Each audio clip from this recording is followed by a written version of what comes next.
Akhir-akhir ini, dunia maya banyak dimunculkan informasi dan berita palsu atau lebih dikenal dengan hoax oleh sejumlah oknum yang tidak bertanggung jawab. Jika tidak ada kehati-hatian, netizen pun dengan mudah termakan tipuan hoax tersebut, bahkan ikut menyebarkan informasi palsu itu. Tentunya akan sangat merugikan bagi pihak korban fitnah. Lalu, bagaimana caranya agar tak terhasut? Ada 5 langkah sederhana yang bisa dilakukan dalam mengidentifikasi mana berita hoaks dan mana berita asli. Berikut penjelasannya. 1. Hati-hati dengan judul provokatif. Berita hoaks seringkali menggunakan judul sensasional yang provokatif. Misalnya, dengan langsung menudingkan jari ke pihak tertentu. Isinya pun bisa diambil dari berita media resmi, hanya saja diubah-ubah agar menimbulkan persepsi sesuai yang dikehendaki sang pembuat hoaks. Oleh karena itu, apabila menjumpai berita dengan judul provokatif, sebaiknya Anda mencari referensi berupa berita serupa dari situs online resmi, kemudian bandingkan isinya apakah sama atau berbeda. Dengan demikian, setidaknya Anda sebagai pembicara bisa memperoleh kesimpulan yang lebih berimbang.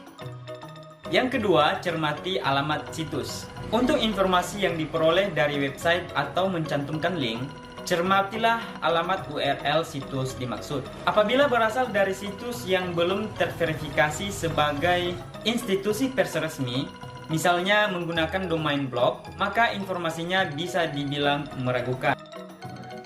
Menurut catatan Dewan Pers, di Indonesia terdapat sekitar 43.000 situs di Indonesia yang mengklaim sebagai portal berita. Dari jumlah tersebut, yang sudah terverifikasi sebagai situs berita resmi tak sampai 300. Artinya, terdapat setidaknya puluhan ribu situs yang berpotensi menyebarkan berita palsu di internet yang mesti diwaspadai. 3. Periksa data. Perhatikan dari mana berita berasal dan siapa sumbernya. Apakah dari institusi resmi seperti KPK atau Polri? Sebaiknya jangan cepat percaya apabila informasi berasal dari pegiat ormas, tokoh politik, atau pengamat. Perhatikan keberimbangan sumber berita. Jika hanya ada satu sumber, pembaca tidak bisa mendapatkan gambaran yang utuh. Hal lain yang perlu diamati adalah perbedaan antara berita yang dibuat berdasarkan fakta dan opini. Fakta adalah peristiwa yang terjadi dengan kesaksian dan bukti. Sementara opini adalah pendapat dan kesan dari penulis berita sehingga memiliki kecenderungan untuk bersifat subjektif. 4. Cek keaslian foto. Di era teknologi digital saat ini, bukan hanya konten berupa teks yang bisa dimanipulasi, melainkan juga konten lain berupa foto atau video. Ada kalanya, pembuat berita palsu juga mengedit foto untuk memprovokasi pembaca. Cara mengecek keaslian foto bisa dengan memanfaatkan mesin pencari Google, yakni dengan melakukan drag and drop ke kolom pencarian Google Image. Hasil pencarian akan menyajikan gambar-gambar serupa yang terdapat di internet, sehingga bisa dibandingkan. 5. Ikut serta grup diskusi anti-hoax. Di Facebook, terdapat sejumlah fanpage dan grup diskusi anti-hoax.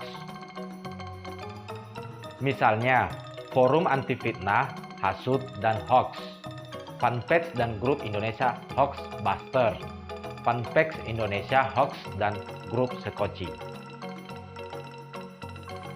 Di grup-grup diskusi ini, netizen bisa ikut bertanya, apakah suatu informasi merupakan hoax atau bukan, sekaligus melihat klarifikasi yang sudah diberikan oleh orang lain.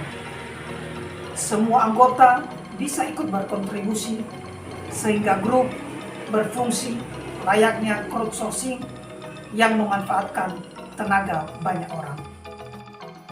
Ini cara melaporkan berita atau informasi hoax. Apabila menjumpai informasi hoax, lalu bagaimana cara untuk mencegah agar tidak tersebar? Pengguna internet bisa melaporkan hoax tersebut melalui sarana yang tersedia di masing-masing media. Untuk media sosial Facebook, gunakan fitur report status dan kategorikan informasi hoax sebagai hate speech, harassment, rude, threatening, atau kategori lain yang sesuai. Jika ada banyak aduan dari netizen, biasanya Facebook akan menghapus status tersebut. Untuk Google, bisa menggunakan fitur feedback untuk melaporkan situs dari hasil pencarian apabila mengandung informasi palsu. Twitter memiliki fitur report tweet untuk melaporkan tweet yang negatif. Demikian juga dengan Instagram.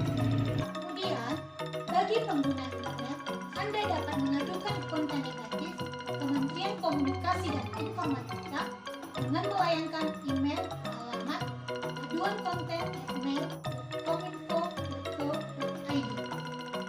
Masyarakat Indonesia Anti Hoax juga menyediakan laman, yaitu turnbackhoax.id, untuk menampung aduan hoax dari netizen. Turnback Hoax sekaligus berfungsi sebagai database berisi referensi berita hoax.